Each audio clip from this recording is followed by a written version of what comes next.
In this video, I'll be looking at some iPhone 17 Pro Max cases from a company called Benks.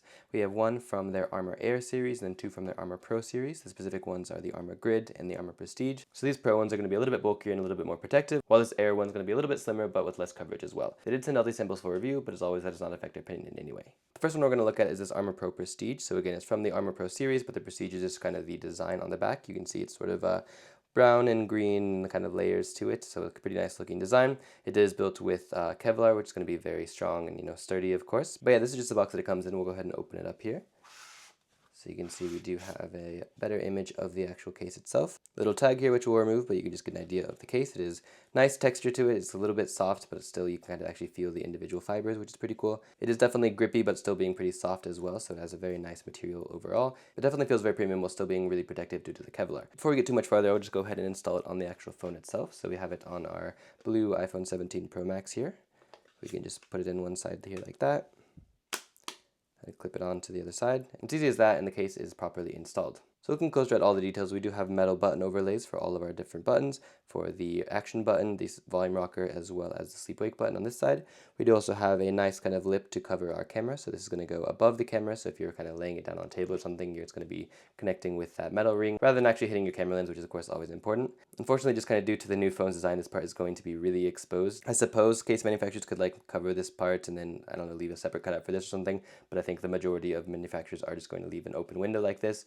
That is a little bit unfortunate because of course it leaves a very large area to be scratched. So the rest of the phone is definitely protected, but this part can definitely still be scratched if you're having your keys in your pocket or something. There's overall kind of a much larger at-risk area, but again, that's more the design of the phone rather than the case. It's a little bit unfortunate though compared to previous models of iPhone. But yeah, that ring going around it is metal, which is nice, and it does match the buttons really well. We do have an actual overlay for the camera button. It's not just cut out, so if you go ahead and use this button to open the camera, you still have full access to the camera controls functionality, so you can go ahead and zoom and do all that. That's because this is actually sort of a capacitive overlay rather than just being a cutout. I've used other cases where it's literally just a cutout, so you're actually touching the phone. But this is going to be more protective while still giving you full access to the camera controls functionality. And on the bottom of the case here, we do have the cutout for our speaker and a pretty good sized cutout for our USB-C port, so it should be compatible with most chargers. It is also compatible with Magsafe, as you saw on the inside, so it doesn't actually have a ring on the back, but you can see that it does connect magnetically still. So despite not having a visible ring, it is still fully Magsafe compatible. I think that definitely looks a lot better than most cases. And so overall, I would say it's a very good ratio to kind of protection and bulk. It's definitely not a particularly bulky case, but you do have protection on all the sides and corners and all that. And it is made of Kevlar, which should do a very good job of kind of absorbing shock if you were to drop the case. But I think the material overall is going to do a really good job of protecting from drops, while not adding too much weight and still being very easy to hold in the palm of your hand. The next case we'll be looking at is this ArmorPro Armor Grid case. We'll go ahead and open it up here.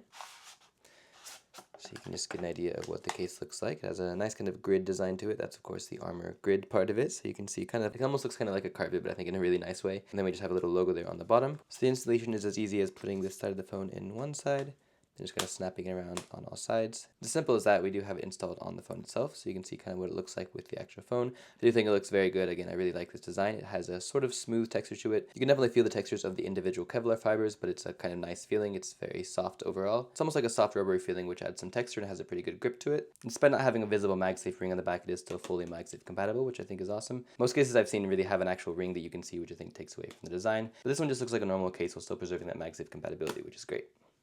Looking at the actual controls here, we do have a sort of capacitive overlay for the camera controls, so rather than just actually touching the phone itself, we do have this sort of capacitive overlay, which I think is really good for kind of higher end cases.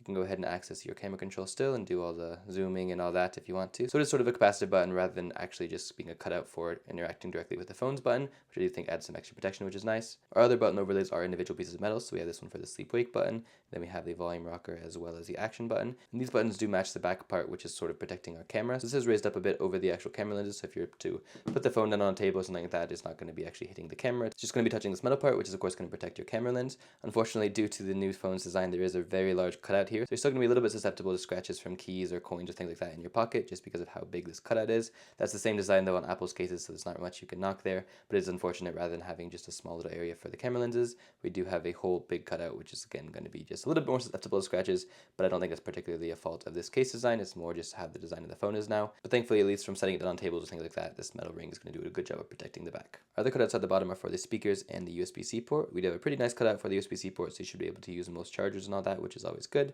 And I would say overall it does add a tiny bit of bulk to the phone, of course, but it's going to be very, very protective, especially with this Kevlar material. It's going to do a really good job of absorbing shock while still being really lightweight and kind of fitting easily in the palm of your hand. I do think it's a very good kind of bulk to protection ratio. It's not really adding a whole lot, but it is going to be very protective. The main difference I would say between this one and the Prestige is the Prestige also has some kind of extra texture on the sides here. This one is smooth, so there's one small difference, but other than that, essentially it's just the design. I think protection-wise they're very, very similar. So you just kind of have to decide which design you prefer. But I would say this one's a little bit more grippy just because the texture extends to the sides, whereas this one is kind of smooth on the side. So that's a small difference, but I would say protection-wise they're very similar to each other. The final case we'll be looking at from Benks today is their Armor Air series. This is going to be a little bit of a lighter case than the previous two. You can go ahead and take it out of the box here. So you can see it's a much thinner case, just more of a frame rather than being an actual protective case, but we'll go ahead and do the same process as before, get it installed on the phone here. Should be fairly similar, so you can just kind of put your phone in on one side, and then it should just sort of snap all around. So that's what it looks like once it is installed. As I said, it's definitely much thinner. You can see it's really just barely above the actual dimensions of the phone. So I would say it adds like maybe a millimeter or something like that on all sides. So it's much, much thinner. It really feels like you're actually holding the phone directly, which is pretty cool. That is, of course, going to come at the expense of a little bit less protection, but I would say it's still pretty decently protective overall. It's still going to be made of Kevlar, of course, just a little bit thinner. But if you are going to be impacting on a corner or something from a drop, you are going to have a little bit less protection than the other ones we've looked at. But I would say for scratch protection, it's going to be pretty much the same. One downside is you do have just the actual buttons exposed now. On the previous cases, we had overlays for our buttons, so this is actually going to be just interacting with the actual phone's buttons. So your camera control, your sleep wake button, as well as the volume rockers and action buttons are actually just going to be the phone itself, so it's not having any overlay. So these parts of the area will be a little bit more exposed, a little bit more prone to scratches and things like that. So that could be one downside, but we do still have a very good protection for our camera lens. So if you're going to be resting your phone on the table or something like that, you are not going to be scratching up the camera lens, which is nice. Of course, we do still have this big cutout for the back area, so you will have to worry about your keys and coins and things like that in your pocket potentially, but for at least putting it on the table, you should be pretty well protected, which is nice. So overall, I would say it's a very cool case. If you're going to be someone who's dropping their phone more often, or if you're in a more risky environment, then you probably want something a bit bulkier like this that has kind of the overall protection on all sides. But I will say this one feels very good to hold in the palm of your hand, and of course it feels really nice using the buttons and everything because you're actually touching the phone's buttons. It is still Magsafe compatible, which is nice despite being so thin, so you can go ahead and use all your Magsafe accessories and all that. And as I was showing you earlier, the bottom of the phone is still pretty well protected, so we have covers for our USB-C port and speakers. That's nice, of course, because if you're going to be dropping, it's most likely going to be hitting the top, bottom, or one of the corners, and all those are protected at least, so it should do a pretty decent job of protecting from drops, but of course a bulkier case is going to do better, so it just kind of depends on your risk level. So this has been some of the main case offerings from Benks. Again, we have the Armor Air, which is a much thinner kind of shell. Then we do have the two ArmorPro ones. These are essentially the same, just kind of a different design. I think this one's a little bit more retro, which looks cool, but this one's a bit more modern. All three are made of Kevlar, so they're going to be pretty durable overall. You just have to choose if you want a very thin case, it's going to feel a lot nicer in the hand, or a case that's a little bit bulkier but does offer more protection.